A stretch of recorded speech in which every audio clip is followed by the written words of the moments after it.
How do you find all the posts that you have liked on Facebook? In this video, I'm going to show you how. But before I continue, if you're new to this channel, do subscribe to this channel so that you can get more social media tips like this. Without further ado, let's jump straight to my phone and let me show you how you can find the posts that you have liked on Facebook. Let's go.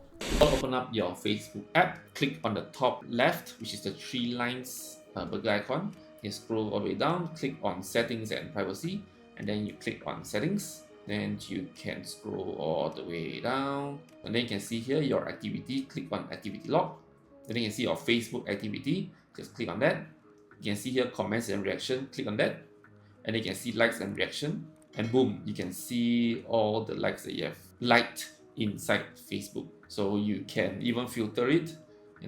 Paste category, like and reaction. You want only like and reaction, comments or all. Okay, or you can see the dates. Yeah, everything can see here. So you can see all the posts that you like here. So yeah, so that's how easily you can see the posts that you like on Facebook. If you like what I share, do give me a like and subscribe to this channel so that you get more social media tips like this. Thank you so much for watching, and I see you next time. Goodbye.